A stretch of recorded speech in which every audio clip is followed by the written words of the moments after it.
got a comment. Basically he is asking whether he should upgrade or he should go for a new build.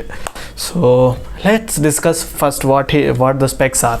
So the specs are 3rd generation i3, 8 gigs of RAM and 710 of graphics. And PSU, basically bro, you didn't give me any details, you said default, so I'm just pasting it default. And I just did some research and I think the most likely the CPU looks like this. Basically this is the most common form factor 3rd gen CPU. And let's just first discuss what's the upgrade path he can take. So these are his current specs and these are the specs he can go basically. So let's just discuss what the 3rd generation is, the top of the Ivy bridge. After that the 4th generation are on a different architecture. So basically what that means, he cannot upgrade to 4th gen, motherboard incompatibility. And what does that mean for him ultimately? So he cannot upgrade generationally, but that doesn't mean he cannot upgrade at all.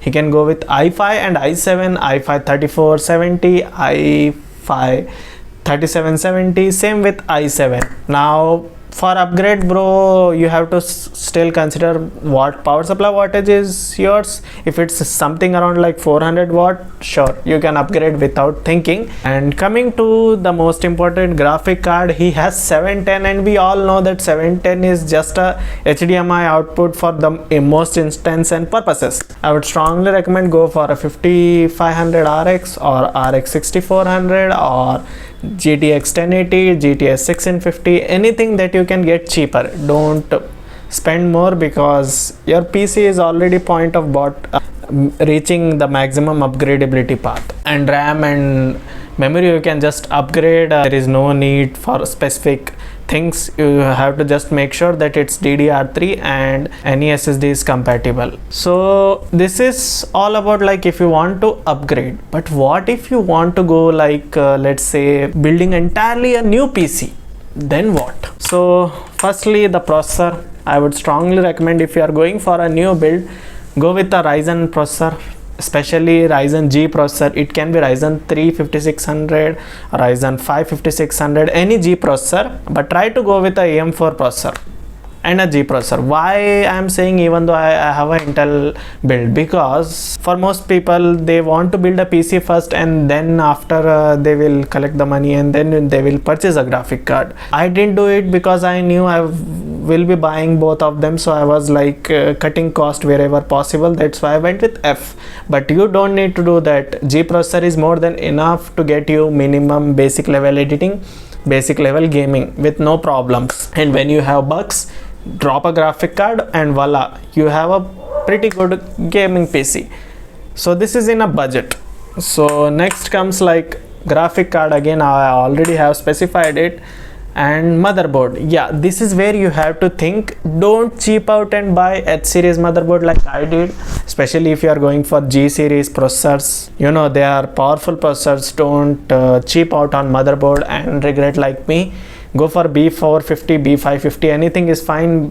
450 is like you have to update the BIOS after you purchase it, and 550 I don't think you have to do it. And they are B series processor, they are good. They are just to make sure that you can overclock your memory and use your CPU as much as you want without worrying that your PC might not start again. H series motherboard have that issue. So coming to the power supply, so basically we have two options. One is anti-spot and another is the Cooler Master. They are the only power supply that I feel like safe and are in budget. My recommendation strongly go with the Cooler Master, but I recently got a comment saying that his power supply is anti-spot and it has lasted him 3 years. So that's why I'm also including, but you can see my clearly weighing is towards Cooler Master. And go with like 550, 600 or 700 watt power supply. Don't buy anything below it, because your upgrade path is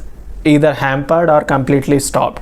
Even I bought 550 power supply and I would still have gone up like 600 or 700 if my budget have allowed it. So 550 is the minimum, don't go. And next coming to the RAM. So see, AMD has this catch where when you're buying their processor X, G or just standard processor, you have to go with a dual channel configuration. Why? Because see, AMD has this thing where it utilizes the channels, it depends the channels to have its performance.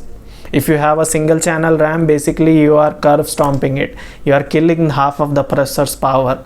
So have a dual channel RAM, have a dual channel compatible RAM, and if possible have a kit RAM like this. This is the current RAM I am currently using, and you can get Team Group RAM also. Both are good and both are reputable brand. This comes with lifetime warranty. I don't know the Team Group. So yeah, this was the majority of parts. Now what part is left is case. You can buy any case you want, but make sure to buy a case that is MATX. If you buy a ATX case, you can see my reels, I have built a whole GPU support just to keep my graphic card from breaking out. And what's left? Acer gaming monitor, 180Hz VG series. It's the best in 10K range, and that might happen to you also.